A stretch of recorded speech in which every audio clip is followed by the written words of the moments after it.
حدیث مبارک ایمان کی 70 سے زیادہ شاخیں، افضلھا، ایمان کی شاخوں میں جو سب سے افضل ہے وہ لا الہ الا اللہ ہے۔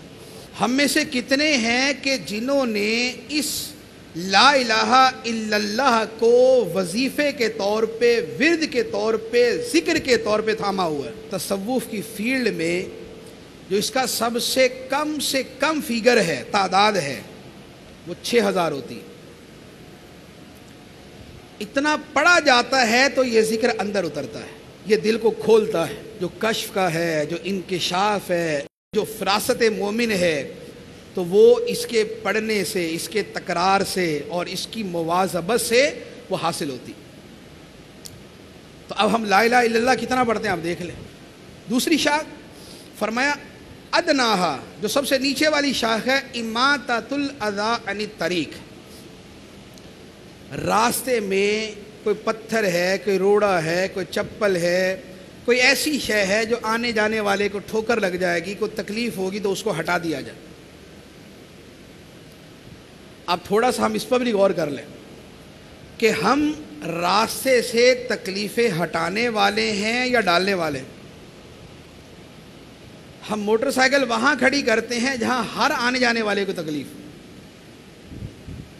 ہم چیز وہاں رکھتے ہیں جہاں ہر بندے کو پریشانی ہو، ہم اس کارنر پہ جا کے کوئی شے کھڑی کرتے ہیں کہ جہاں سے ہر گزرنے والا آزمائش میں آ جائے۔ تو راستوں سے تکلیف دہ شے کو ہٹانا ہے، وہاں پر ڈالنا نہیں۔ تو ہم دیکھ لیں کہ ایمان کی یہ شاخ جو ہے یہ ہمارے ہاتھ میں کتنی ہے۔ تیسری بات فرمائی والحیاء شعبۃ من الایمان، اور حیا ایمان کا مرکزی شعبہ ہے۔ آج کے زمانے میں پوری دنیا میں اگر سب سے زیادہ کوئی شے برباد ہوئی ہے تو شرم و حیا ہے۔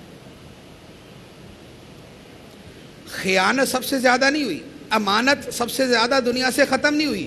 دنیا میں بڑے بڑے امانت دار لوگ ہیں، کاروبار میں بڑے دیانت دار ہوتے ہیں، امانت کے ساتھ کام کرتے ہیں، لیکن شرق سے لے کر غرب تک اگر آپ دیکھیں گے تو سب سے زیادہ جو حملہ ہے وہ شرم و حیا پہ۔